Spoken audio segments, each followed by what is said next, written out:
The morning of November 3rd, 1943.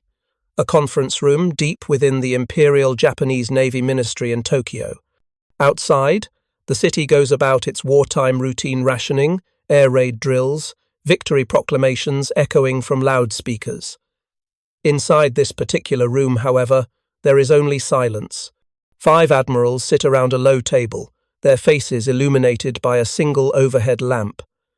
Before them, spread across the polished wood surface, are intelligence documents, some typed, some handwritten, all bearing the red stamp of Gimme or top secret. These papers contain numbers, production schedules, shipyard locations, construction timelines, displacement tonnages, nothing dramatic, nothing explosive. Yet one of the admirals, a career officer who survived the Russo-Japanese War 4 decades earlier, removes his reading glasses and sets them down with unusual care. His hand, witnesses would later recall, trembled slightly. The numbers on these pages confirm what he has feared for 2 years.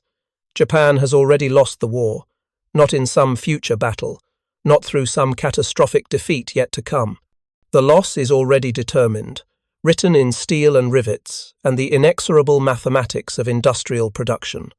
24 Essex-class aircraft carriers, that is what the Americans are building. Not planning, not hoping to build someday, building right now. The first has already joined the fleet, more launches every few months. 24 fleet carriers of a class larger and more capable than anything Japan has ever produced. This story is not about a single battle or a dramatic moment of combat. It is about the instant when Japan's naval leadership confronted a truth so overwhelming that no amount of courage, tactical brilliance, or warrior spirit could overcome it. It is about the moment when numbers cold, undeniable numbers revealed that the war's outcome had been determined not on the battlefield, but in the shipyards of Virginia, Massachusetts, and Pennsylvania. If you're enjoying this deep dive into the story, hit the subscribe button and let us know in the comments from where in the world you are watching from today. To understand why these intelligence documents carried such devastating weight, we must travel backward in time, not to Pearl Harbor, not to the beginning of the Pacific War, but to a classroom at Harvard University in 1920, where a young Japanese naval officer named Isoroku Yamamoto sat listening to lectures on American economics and industrial organization. Yamamoto was 36 years old, already missing 2 fingers from his left hand lost at the Battle of Tsushima in 1905, when Japan shocked the world by defeating Russia's Baltic Fleet. He had been sent to America to study English and to observe American naval practices. What he learned there would haunt him for the rest of his life. Yamamoto did not spend his time in America only in classrooms and naval facilities. He traveled. He visited the automobile factories of Detroit, where Henry Ford's assembly lines were producing Model T cars at a rate that seemed almost magical to observers from other nations. He saw the oil fields of Texas, where derricks stretched to the horizon and petroleum flowed in quantities Japan could only dream of possessing. He walked through steel mills in Pittsburgh where furnaces blazed day and night, producing more steel in a single month than Japan's entire annual output. He understood, with a clarity that terrified him, what his colleagues back in Tokyo did not. Japan was not in the same industrial league as the United States. It was not even in the same sport. The disparity was not a matter of degrees, it was a matter of kind. When Yamamoto returned to Japan, he carried this knowledge like a weight. In 1926, he was posted back to America as a naval attaché in Washington, serving until 1928. This second exposure only deepened his understanding. He attended the London Naval Conference of 1929 to 1930 as a delegate, where he witnessed firsthand the negotiations over naval limitations.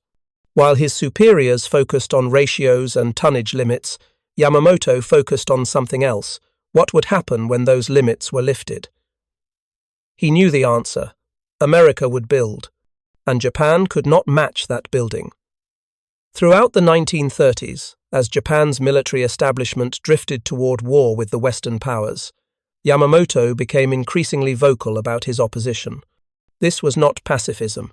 Yamamoto was a warrior, dedicated to his emperor and his service. His opposition was grounded in mathematics. In 1941, as Japan stood on the precipice of war, the numbers were stark and undeniable. The United States produced approximately 4.8 million tons of steel per month. Japan produced less than 600,000 tons. American oil production, the lifeblood of modern mechanized warfare, was 200 times greater than Japan's domestic output. Japan's entire oil reserves, stockpiled in preparation for war, would last perhaps 2 years of sustained combat operations. After that, nothing. No tanks, no planes, no ships could move. These were not state secrets. These were published figures, available in economic journals and industrial reports. But in the fever dream of Japanese militarism, they were dismissed. The spirit of Yamato, the warrior ethos of Bushido, the fighting prowess of Japanese soldiers and sailors, these, the war faction insisted, would overcome mere industrial advantage. Yamamoto knew better. In September of 1940, in a letter to a colleague that would be discovered after the war, he wrote with brutal honesty, "If I am told to fight, regardless of the consequences, I shall run wild for the first 6 months or a year, but I have utterly no confidence for the second and third years." This was not modesty, it was a prophecy. When war became inevitable, despite his objections, Yamamoto did what duty demanded. He planned for victory in the only way he thought possible. The attack on Pearl Harbor was not conceived as the beginning of a long war. It was designed as a knockout blow. Strike hard, cripple the American Pacific Fleet, and seize the resource-rich territories of Southeast Asia, particularly the oil fields of the Dutch East Indies, and then hope that a demoralized United States might negotiate a peace settlement before its industrial machinery is fully mobilized. Every element of the plan rested on timing. Japan needed those oil fields captured before its stockpiles ran dry. It needed the American fleet damaged badly enough that it could not interfere with those conquests. And it needed to accomplish all of this before America's factories shifted from producing automobiles and refrigerators to producing warships and aircraft. The attack on Pearl Harbor, launched on December 7, 1941, succeeded brilliantly in tactical terms. 8 battleships were sunk or damaged. The Pacific Fleet was left reeling. The Hawaiian Islands themselves seemed vulnerable. But Yamamoto, receiving the reports of the attack's success, spent the day, according to multiple witnesses, in apparent depression.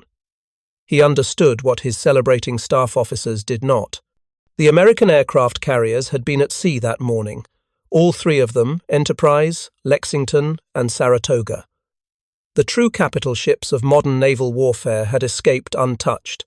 The oil storage facilities at Pearl Harbor, containing 4.5 million barrels of fuel oil, enough to paralyze American Pacific operations for months if destroyed, had been ignored by the attacking aircraft. The repair facilities, the dry docks, the machine shops that could resurrect damaged ships remained intact. Most critically, the psychological effect had been exactly the opposite of what was needed. Instead of demoralizing Americans into seeking peace, the attack had unified them in fury. The sleeping giant, that phrase often attributed to Yamamoto, though its exact provenance remains debated by historians, had indeed awakened. And it was not seeking negotiation, it was seeking vengeance. In the months following Pearl Harbor, Japan's forces swept across the Pacific with stunning speed. The Philippines fell. Singapore, supposedly impregnable, surrendered after a campaign that humiliated the British Empire. The Dutch East Indies were conquered, their precious oil fields seized. Japanese forces pushed into Burma, threatened India, occupied vast stretches of China, and established a defensive perimeter that stretched from the Aleutian Islands in the north to the Solomon Islands in the south. It was, by any measure, an extraordinary feat of arms.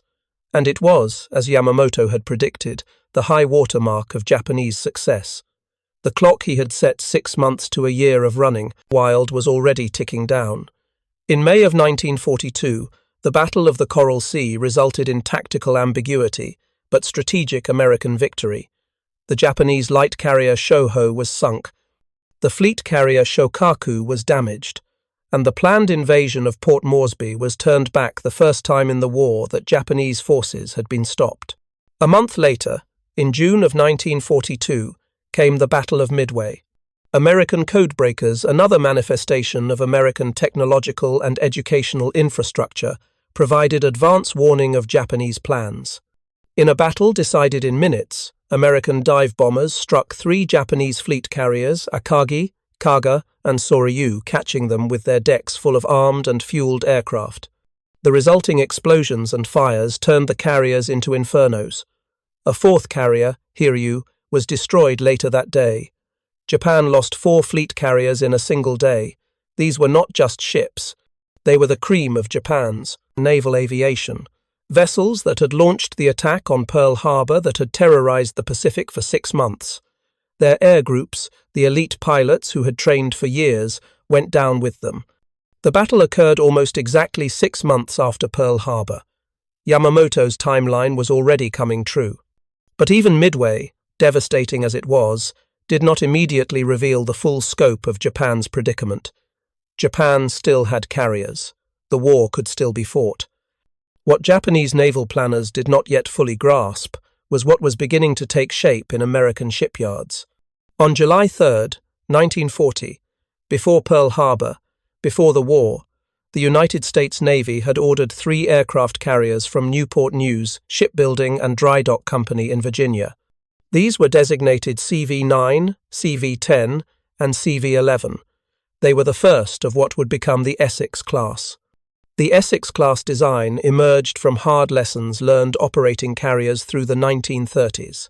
The previous Yorktown-class carriers, USS Yorktown, USS Enterprise, and USS Hornet, had proven the concept of the fast carrier task force, but they had been built under the constraints of the Washington Naval Treaty, which limited carrier tonnage and design. When Japan and Italy withdrew from treaty obligations in 1936, those constraints vanished. American naval architects were finally free to build the carrier they actually wanted, unencumbered by artificial limitations. The Essex-class design incorporated everything learned from a decade and a half of carrier operations. The ships would be large, over 870 feet long, displacing more than 30,000 tons when fully loaded. They would be fast, capable of 33 knots, able to keep pace with the newest cruisers and destroyers. They would be heavily armed not just with aircraft, but with anti-aircraft guns of every caliber. 4 twin 5-inch gun mounts, 17 quad-barrel, 40mm Bofors guns, and 60 20mm cannon. They would be armored using special treatment steel, a nickel-chromium alloy developed specifically for warship construction in critical areas of the hull and hangar deck. They would carry large air groups, 90 aircraft, a mix of fighters, dive bombers, and torpedo bombers. They would have advanced radar systems for both air search and surface search, giving them eyes far beyond visual range.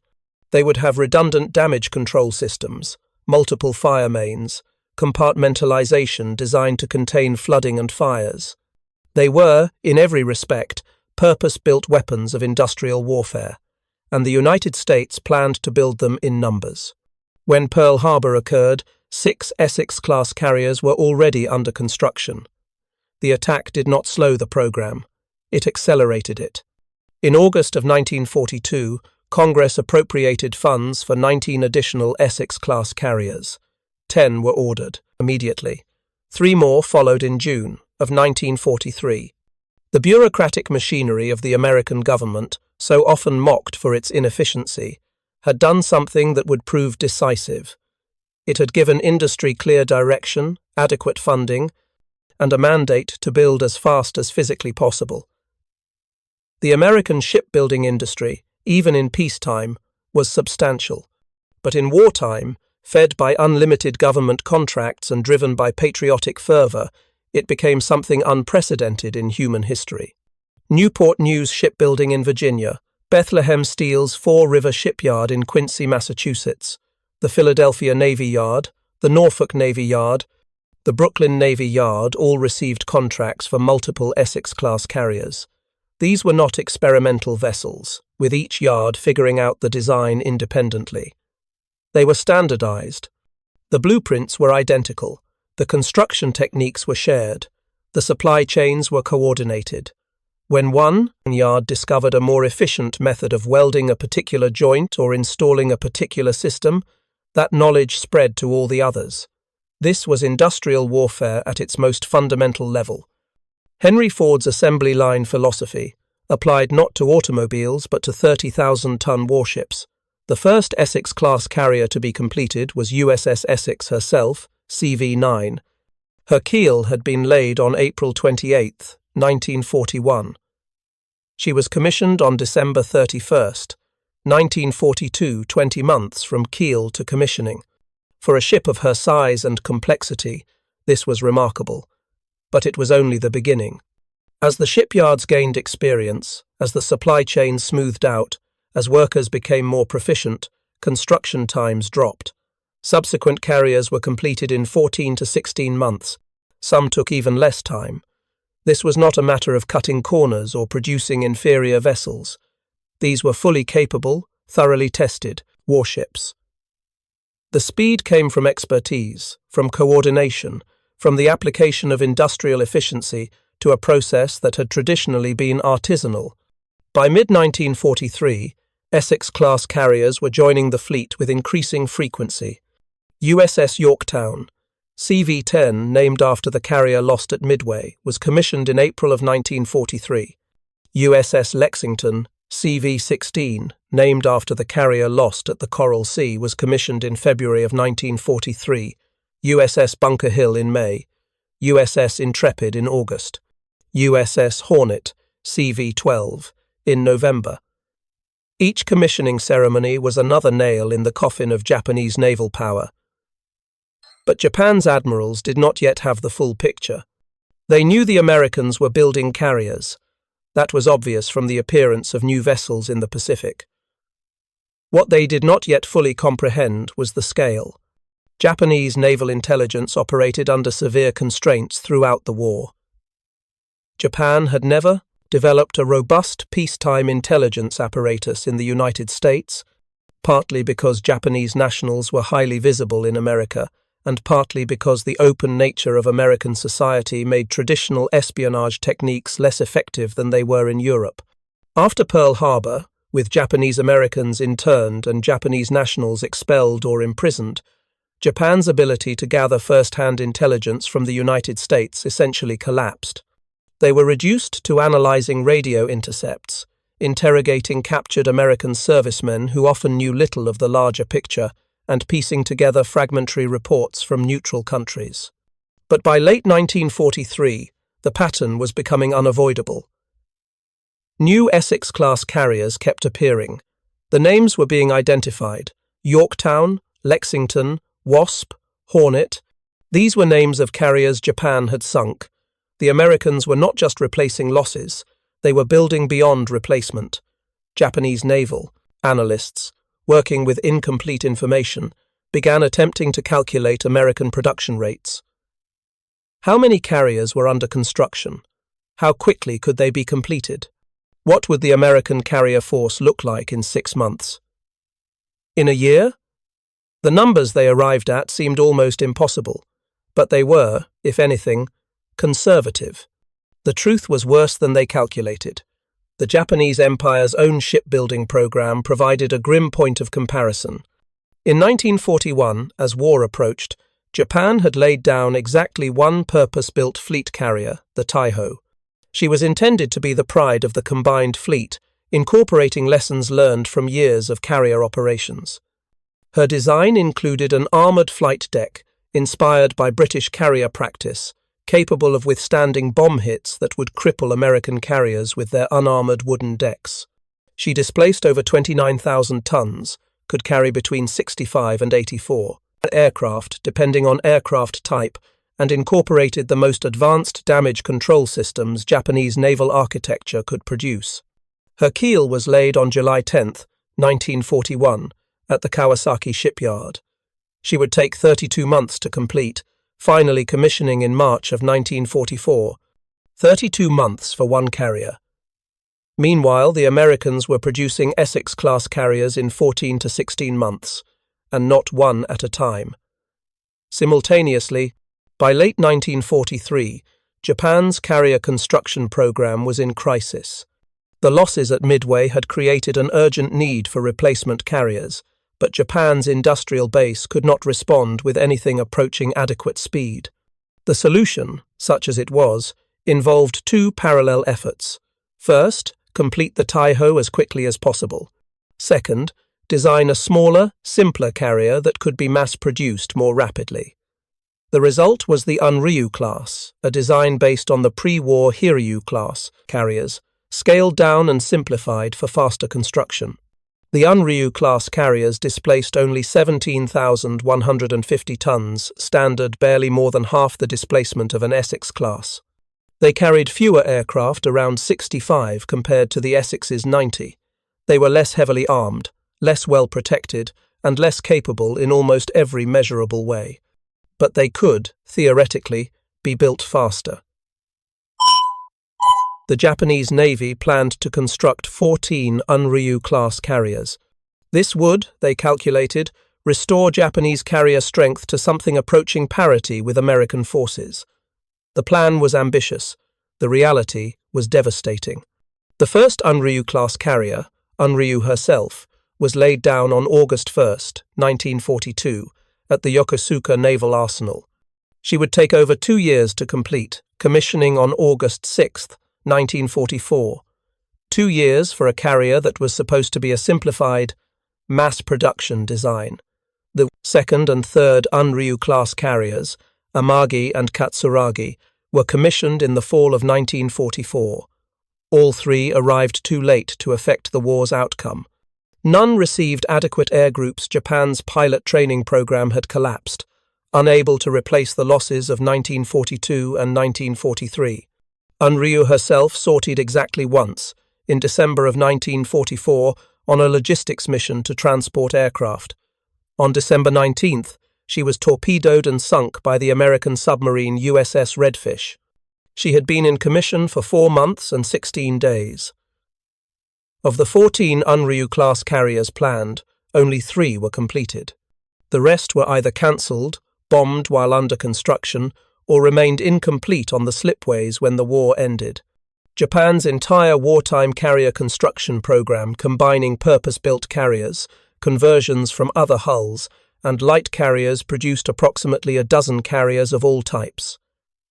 The United States, in the same period, commissioned 17 Essex-class fleet carriers alone. This did not include the 9 Independence-class light carriers converted from Cleveland-class light cruiser hulls, or the more than 100 escort carriers built for convoy protection and ground support operations. The disparity was not just significant, it was categorical. It represented a difference not in degree but in kind, the difference between an industrial power and an industrial superpower. And by late 1943, Japanese naval intelligence was beginning to grasp the full magnitude of this disparity. The intelligence documents that landed on the desks of Japanese admirals in late 1943 did not arrive all at once in a single, comprehensive package. Intelligence work is rarely that neat.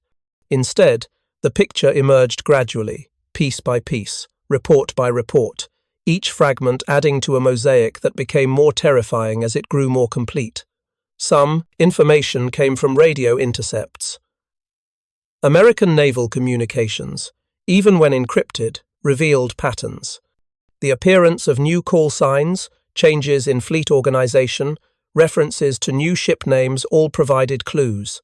Japanese cryptanalysts, though they had not broken American naval codes with the success Americans had achieved against Japanese codes, could still extract useful intelligence from traffic analysis alone.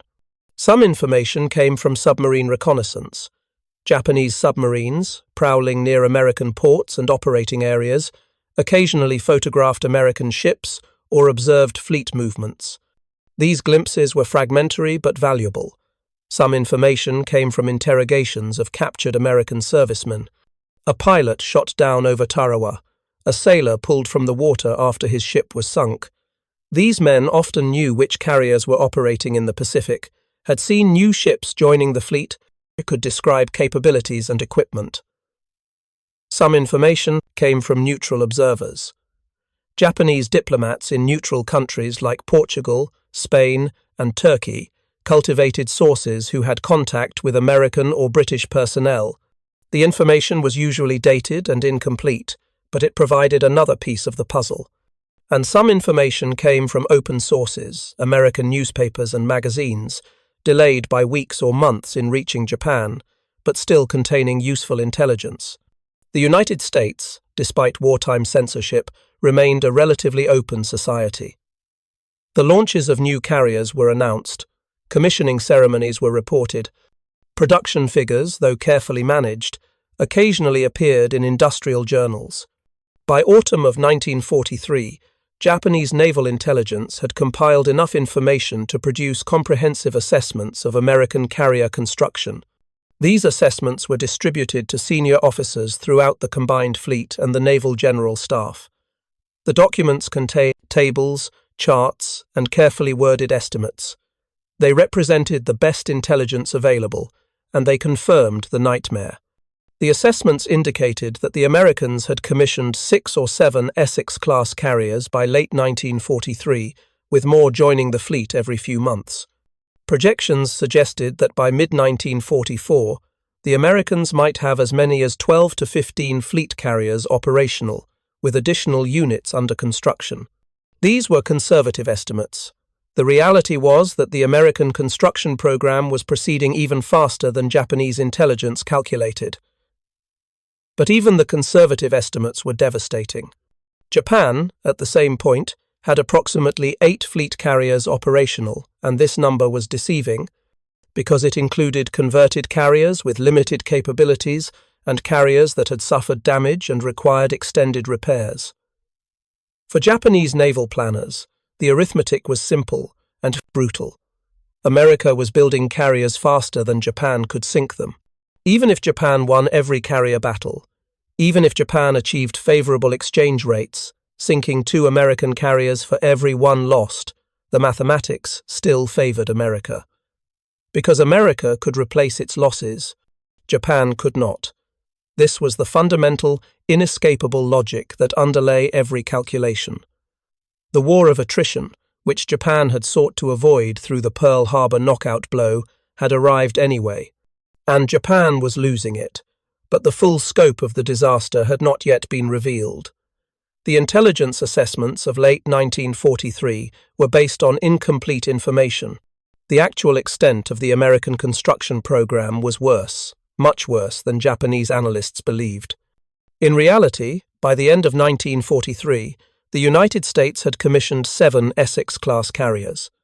Essex herself, Yorktown, Intrepid, Hornet, Lexington, Bunker Hill, and Wasp. But this was just the beginning.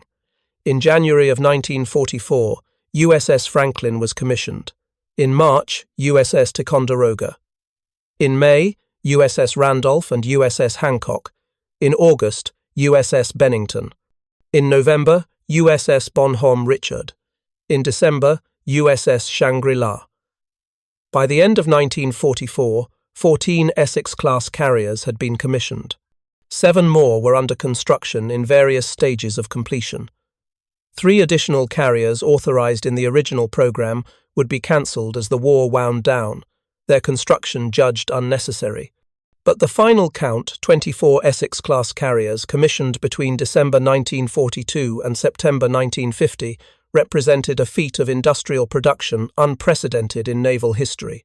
24 fleet carriers, each displacing over 30,000 tons, each carrying 90 aircraft, each equipped with the most advanced radar, communications, and weapons systems available, each crewed by thousands of trained sailors and hundreds of skilled aviators. To put this in perspective, in the entire interwar period from 1920 to 1940, the United States built 7 fleet carriers. In less than 4 years of war, America built 24 carriers of a single class, plus 9 light carriers and over 100 escort carriers.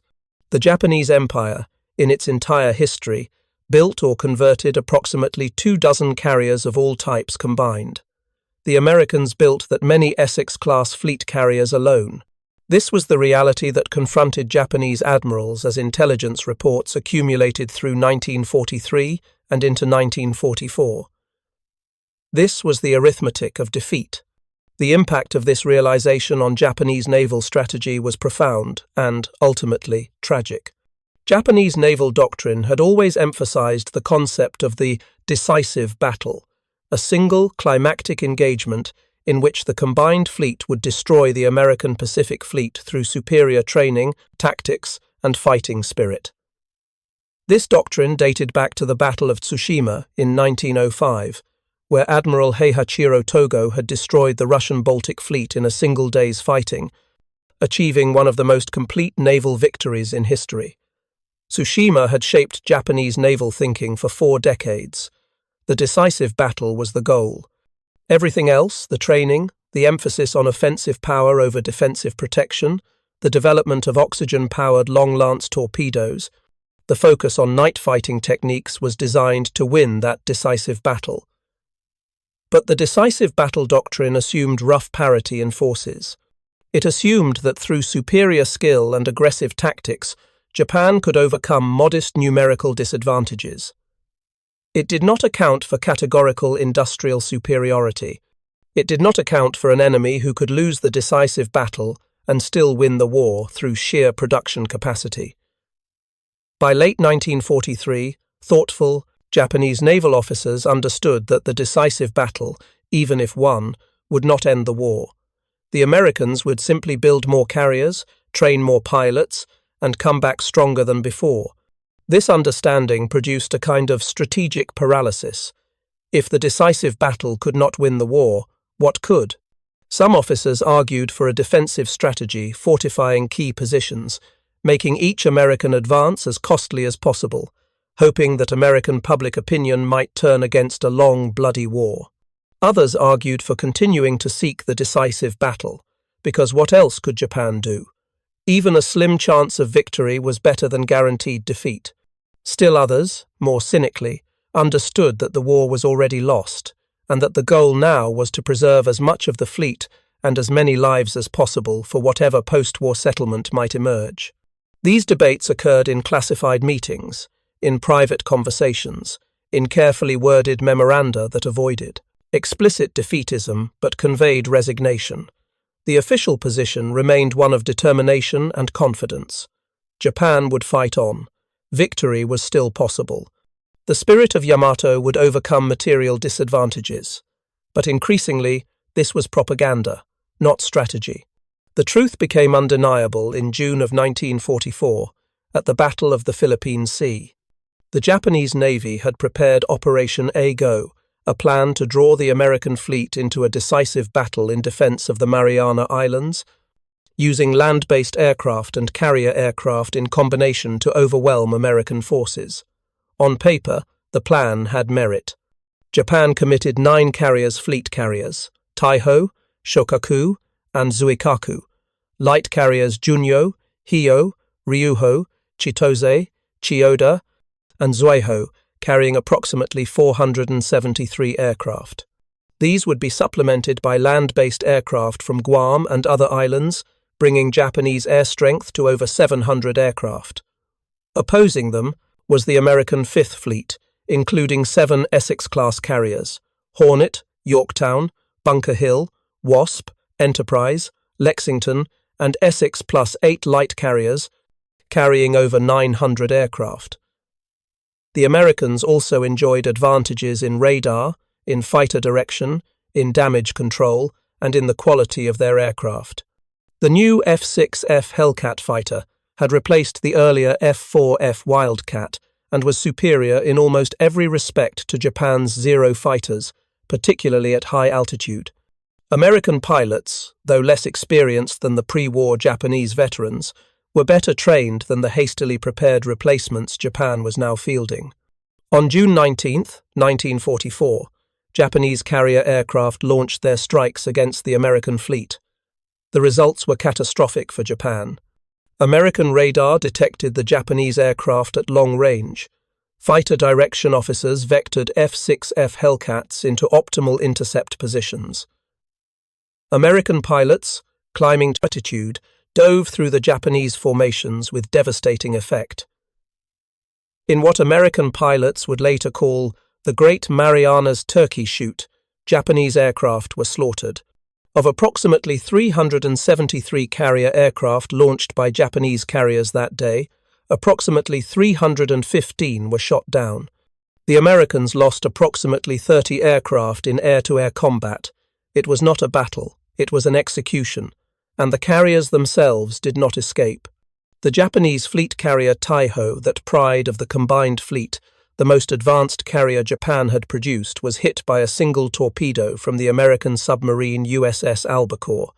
The hit alone should not have been fatal, but damage control errors, including an attempt to ventilate gasoline fumes that instead spread them throughout the ship, led to a massive explosion that tore Taiho apart. She sank with over 1,600 men.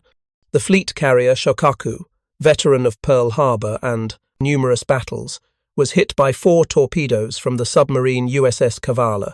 She sank in less than 3 hours. On June 20th, American carrier aircraft caught up with the retreating Japanese fleet and launched strikes. The light carrier Hio was hit by 2 torpedoes and sank. In 2 days of fighting, Japan lost 3 carriers and over 600 aircraft. The Americans lost 123 aircraft, mostly to fuel exhaustion during the long-range strikes, and not a single ship. The Battle of the Philippine Sea effectively destroyed Japanese naval aviation as an offensive force. The carriers that survived lacked aircraft to fill their decks. The pilots who survived lacked the skill to effectively challenge American forces. From this point forward, Japanese carriers were little more than expensive decoys. If you find this story engaging, please take a moment to subscribe and enable notifications. It helps us continue producing in-depth content like this. 4 months later, in October of 1944, the Battle of Leyte Gulf would be the last major fleet action of the Pacific War and the largest naval battle in history. Japanese strategy had devolved into desperation. The surviving Japanese carriers, virtually empty of aircraft, were used as a decoy force to lure American carriers away from the Philippines. The plan partially succeeded. American Admiral William Halsey, commanding 3rd Fleet, took the bait and pursued the Japanese carriers northward. But even this tactical success could not overcome the fundamental mathematics. 4 Essex-class carriers participated in sinking the Japanese carriers Zuikaku, the last surviving carrier of the Pearl Harbor attack, along with Zuiho, Chitose, and Chiyoda. The American carriers survived without significant damage. Meanwhile, in the waters off Samar, American escort carriers and destroyers fought a desperate battle against Japanese surface forces that had broken through to attack American amphibious forces. The engagement was chaotic, violent, and nearly disastrous for American forces. But even here, the arithmetic told the story. Japan lost 3 battleships, 10 cruisers, and 9 destroyers at Leyte Gulf. The Americans lost 1 light carrier, 2 escort carriers, 2 destroyers, and 1 destroyer escort. Japan could not afford these exchange rates. The United States could. After Leyte Gulf, the Japanese Navy ceased to exist as an effective fighting force. Individual ships survived. Occasional operations were conducted, but the combined fleet, which had terrorized the Pacific for 10 months after Pearl Harbor, was finished. The final year of the war saw the Essex-class carriers operating with near impunity throughout the Western Pacific. They launched strikes against the Japanese home islands themselves, attacking with a scale and intensity that Japan's damaged industrial base could not counter. They provided air support for the invasions of Iwo Jima and Okinawa, flying thousands of sorties while under constant attack from Japan's last weapon, the kamikaze. The kamikaze attacks represented Japan's final, desperate attempt to overcome American material superiority through sheer sacrifice. If Japan could not match American production, perhaps they could make each American ship too costly to risk. If Japanese pilots could be converted into precision-guided missiles, human beings willing to die to destroy American carriers, perhaps the mathematics could be changed. The kamikazes succeeded in damaging numerous American ships. The Essex-class carriers, despite their size and defensive armament, proved vulnerable. USS Franklin was hit by a kamikaze on March 19, 1945, while conducting strikes near Japan. Bombs penetrated her flight deck and exploded among fueled and armed aircraft on her hangar deck. The resulting explosions and fires killed 724 men and came close to destroying the ship. Only extraordinary damage control efforts saved her. She made it home under her own power, but her war was over. USS Bunker Hill was hit by 2 kamikazes on May 11, 1945. The attacks killed 393 men and put the carrier out of action. USS Intrepid earned the nickname the Evil Eye for her apparent ability to attract kamikaze attacks. She was hit multiple times throughout the war. Other Essex-class carriers suffered varying degrees of damage from kamikazes, conventional bombs, and torpedoes, but none were sunk. This was the final proof of Yamamoto's prophecy and the answer to the intelligence assessments that had landed on Japanese admirals' desks in late 1943. The Essex-class carriers were not just numerous, they were survivable. American damage control, the training, the equipment, the procedures, was simply superior to Japanese practice. American construction was robust enough to withstand punishment that would have destroyed lesser vessels. And American industrial capacity was so vast that even ships as badly damaged as Franklin and Bunker Hill could be written off as acceptable losses. The United States had enough carriers. It could afford to lose some. Japan had operated on the edge of sufficiency even at the war's beginning. By its end, Japan had nothing left. When the war ended in August of 1945, the final tally of Essex-class carriers stood at 17 commissioned and seeing combat service, with 7 more completed or nearly complete. Of the 32 carriers originally authorized, 24 would ultimately be commissioned, with the remaining 8 cancelled as unnecessary.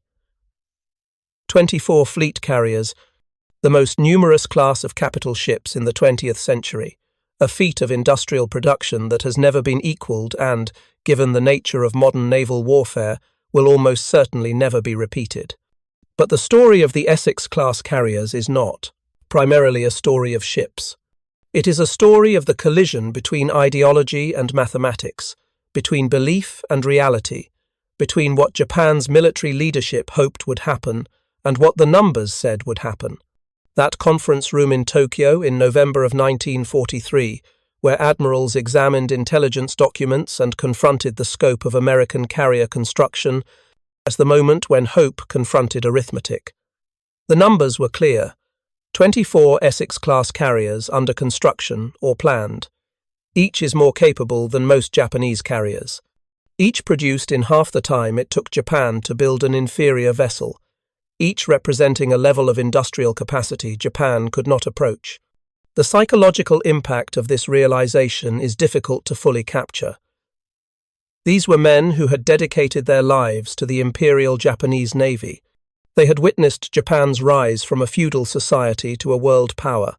They had seen Japanese forces defeat Russia, conquer Manchuria, and dominate China. They believed in Japanese technical skill, in the Japanese fighting spirit, in the superiority of Japanese training and tactics.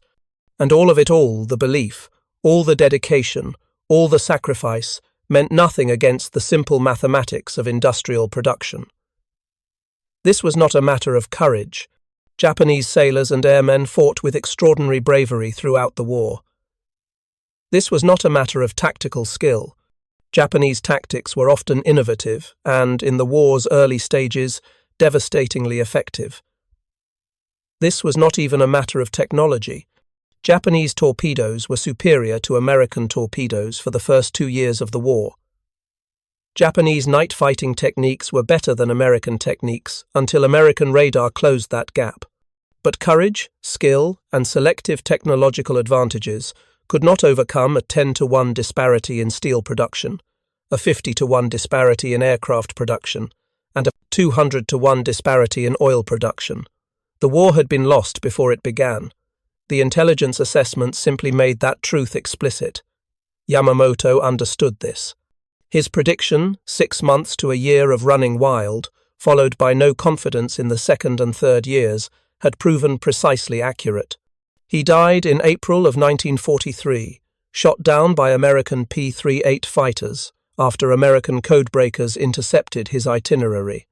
He died before the full scope of the Essex-class program became apparent, before the Battle of the Philippine Sea, before the kamikazes, before Hiroshima and Nagasaki. Perhaps that was a mercy. He did not have to watch his prophecy come true in every terrible detail, but his fellow admirals did watch. They watched as Essex-class carriers multiplied across the Pacific. They watched as Japanese air groups were shot from the sky. They watched as the defensive perimeter Japan had purchased with so much blood contracted month by month, island by island, until American B-29s were launching from the Marianas to burn Japanese cities. They watched as the kamikazes, for all their sacrifice, failed to stop the advance. They watched as the mathematics played out to their inevitable conclusion. After the war, in interrogations and memoirs, Japanese naval officers returned repeatedly to the theme of American industrial capacity. They had underestimated it. They had known, intellectually, that America was wealthier and more industrialized than Japan. But knowing statistics and understanding their implications are different things. Seeing 24 Essex-class carriers operating simultaneously in the Pacific was different from reading that America produced more steel. The reality was overwhelming in a way that the statistics had not been. Admiral Yonai Mitsumasa, who served as Navy Minister during the war, said in his post-war interrogation that Japan's greatest strategic error was failing to understand that modern war was industrial war. Japan had prepared to fight the War of 1905, the War of Tsushima, where superior training and aggressive tactics could overcome numerical disadvantages. They had not prepared for the War of 1944, where production capacity determined outcomes more surely than any battle. This realization came too late. The intelligence documents of late 1943 revealed the truth. But by that point, there was nothing Japan could do. The war could not be won. It could only be endured until it ended. The legacy of the Essex-class carriers extends far beyond World War II. 11 of the carriers participated in the Korean War, providing air support throughout that conflict. Several were extensively modified during the 1950s under the SCB-27 and SCB-125 modernization programs, receiving angled flight decks, enclosed hurricane bows, steam catapults, and other improvements to handle jet aircraft. Essex-class carriers served in the Vietnam War. USS Oriskany, the last Essex-class carrier, modified to the SCB-27A standard, conducted multiple combat tours off Vietnam, launching strikes against North Vietnamese targets until 1975. The last Essex-class carrier in service, USS Lexington, was not decommissioned until November 1991, 50 years after the keel of USS Essex was laid. She spent her final 2 decades as a training carrier based in Pensacola, Florida, providing deck landing qualification for thousands of naval aviators. 4 Essex-class carriers survive today as museum ships. USS Yorktown rests at Patriots Point in Mount Pleasant, South Carolina. USS Intrepid serves as the centerpiece of the Intrepid Sea, Air and Space Museum in New York City. USS Hornet is preserved in Alameda, California. USS Lexington, appropriately, became a museum ship in Corpus Christi, Texas. These ships floating, tangible reminders of American industrial might, allow visitors to walk the decks that Japanese admirals feared, to stand in the ready rooms where American pilots received their briefings, to see the machinery that powered history's most numerous class of fleet carriers. They are monuments not just to American naval power, but to the industrial capacity that made that power possible. When you stand on the flight deck of USS Yorktown or USS Intrepid, you are standing on the physical embodiment of the mathematics that defeated Japan. These are the ships that proved Yamamoto right. These are the vessels that Japanese intelligence assessed in late 1943 and understood, with sinking hearts, could not be stopped. The story of the Essex-class carriers is often told as a tale of American triumph, and it is. but it is also a tragedy. It is the tragedy of Japanese naval officers who understood, too late, that they were fighting a war they could not win. It is the tragedy of young Japanese pilots who flew to their deaths knowing their sacrifice would not change the outcome. It is the tragedy of a nation that committed itself to a strategy based on hope and fighting spirit rather than industrial arithmetic. That conference room in Tokyo in November of 1943 was not the moment Japan lost the war. That moment had come on December 7, 1941, when the first bombs fell on Pearl Harbor and awakened American industrial power. The conference room was simply the moment when the loss became undeniable. The intelligence documents spread across that table construction schedules, shipyard locations, displacement tonnages, air group sizes were not speculation or propaganda. They were mathematics. And mathematics does not negotiate. It does not account for courage or determination or sacrifice. It simply calculates outcomes. 24 Essex-class carriers, built in less than 3 years after full mobilization, each one a floating city of steel and aircraft, each one a weapon system, more capable than anything Japan had produced. Each one another term in the equation that spelled Japan's defeat. The admirals who examined those documents understood. They had run the calculations themselves. They compared production rates, replacement rates, and loss rates. They had done the mathematics, and the mathematics said, "You have already lost." What remained was not how to win, but how long to fight, how many lives to sacrifice, how to preserve something from the ruins of the empire. These were not questions with good answers. Japan would fight for another 21 months after that conference in November 1943. Hundreds of thousands more would die Japanese, American, Chinese, Filipino, and others. Cities would burn. Islands would be invaded. The atomic bombs would fall on Hiroshima and Nagasaki. All of this after the outcome was mathematically certain. All of this after the numbers had spoken. The Essex-class carriers represent one of history's clearest demonstrations of a fundamental truth. In modern industrial war, production capacity is a weapon as decisive as any gun, any aircraft, any tactical innovation. Japan's military leadership believed that spirit could overcome material disadvantages. The Essex-class carriers proved them wrong. 24 carriers, built by American workers in American shipyards using American steel and American technology, powered by American oil and manned by American sailors and pilots. This was the weapon that could not be countered by courage or skill or sacrifice. This was the weapon of mathematics. In 1943, Japanese admirals looked at intelligence documents and saw their defeat written in numbers. The war would continue. The battles would be fought. The kamikazes would dive onto American decks, but the outcome was already determined, not by battles yet to be fought, not by strategies yet to be implemented, not by weapons yet to be deployed. The outcome was determined by shipyards in Virginia, Massachusetts, and Pennsylvania, where Essex-class carriers emerged from the stocks, one after another, month after month, a steel tide that no amount of fighting spirit could turn back. Yamamoto had warned them. The mathematics had confirmed it. The Essex-class carriers made it undeniable.